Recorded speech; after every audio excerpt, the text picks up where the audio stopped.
All right, so how do you start a food truck business in Rhode Island? In this video, we're going to give you a walkthrough, a step-by-step of 7 specific things you need to do to launch that food truck business in the state of Rhode Island. If you're thinking about starting a food truck in Rhode Island, from the coastal towns, of course, of Newport to the streets of Providence, there's actually a growing demand for creative on-the-go eats. But before you serve up your first meal, there are important steps you need to take to stay legal, pass inspections, of course, and even turn a profit. So in this video, we're going to walk you through everything you need to know, from business formation to health permits, so you can launch with confidence. Now, really quick, before we do, a huge thanks for our affiliate partner, Better Legal.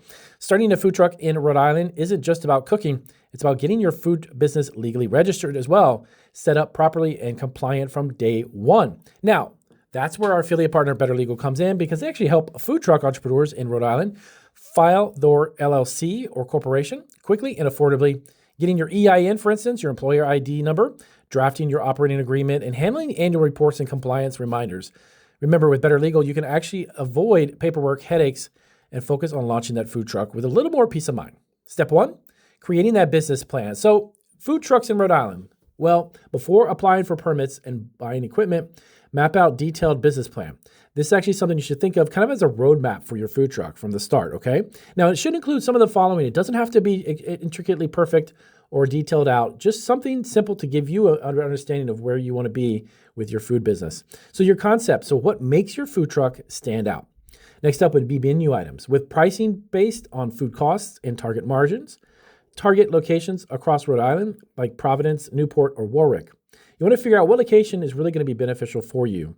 Startup budget, it's going to include things like your truck costs, licenses, insurance and equipment, and your commissary. Monthly expenses, things like food costs. These are things that go on every single month, and they do fluctuate. Sometimes they go down, sometimes they go up.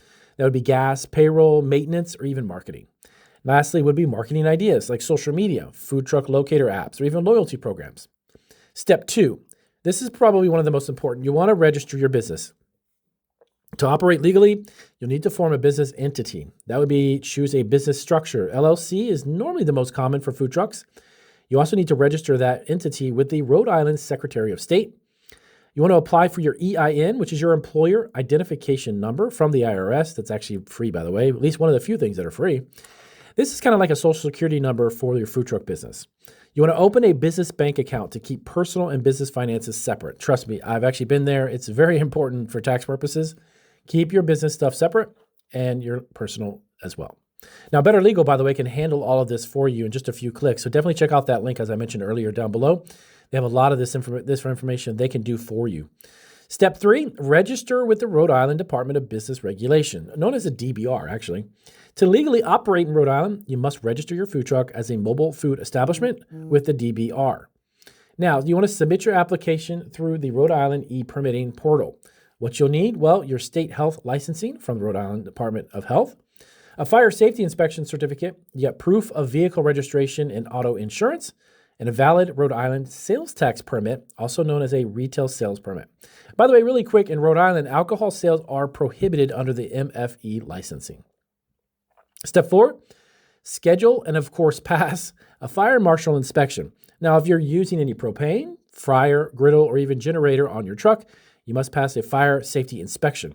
Now, this inspection is actually conducted by the State Fire Marshal Office, and there's a number there on the screen. You can definitely give them a buzz, call them, and you will line up a scheduled appointment.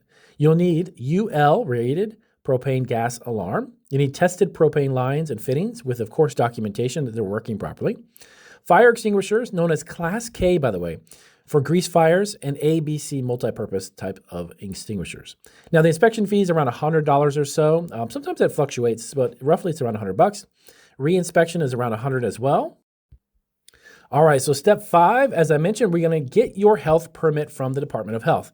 Now, every food truck must have a mobile food service license from the Rhode Island Department of Health. Steps to follow to do that, actually submit your kitchen and truck layout for approval. Detail your food storage, prep, and cook processes. Set up proper sanitation systems as well. Things like your hand washing sink, 3-compartment sink. These are actually very similar to what I have in my commercial kitchen as well. And that was what we needed in order to pass inspection. Prepare for a food truck inspection by the health officer itself. Now, food handlers, anyone actually serving or preparing food must obtain what's known as a food handler's permit within 30 days of their hiring as well. So application forms and requirements, you can actually check out as well on the Food Mobile Services link. Step 6. All right, so get your local city or town permits. Now, this one is very, very important because it's a little bit different in every state, believe it or not. But even after you're licensed by the state, though, you must apply for permits in each city or town you want to operate in. Now, each municipality sets its own rules for the following. Now, where you can park, based on zoning and the proximity, by the way, to restaurants, operating hours and noise restrictions, vending fees and or enforcement rules as well. You want to definitely, by the way, contact your local clerks or city licensing department. So like Providence City Hall, for instance, just some examples, Newport licensing division and such, to learn what is actually required by them, okay? Finally, step 7, prepare for your food truck launch. Now, once you're licensed and inspected from those perspectives, it's time to finalize your launch checklist. Now, these are some things just to recap that you need to make sure. Now, make sure you have the following: health and fire permits posted inside your truck, commissary or prep kitchen agreement of storing food off-site, generator tested and properly sized for your electrical load. By the way, keep that in mind that every generator is not the same. You need to make sure that you have the right size for the amount of electricity you'll need. Social media accounts set up and geotagging on, a backup plan for weather, mechanical issues, or even low traffic days. So there you have in a nutshell, a good understanding, a good foundation at least, for the permits and understanding some of the legal aspects in Rhode Island to launch your food truck business. So if you have questions for this, let us know down below. Check out the resources like I mentioned before. We have inside of the description section below the video. And definitely want to swing by Better Legal. They have a lot of this stuff that you can actually get done for you online for actually a fraction of the cost. And even, as a matter of fact, they do it in about 2 days. They have a guarantee for that as well. So definitely check that out. I'll see you guys on the next video.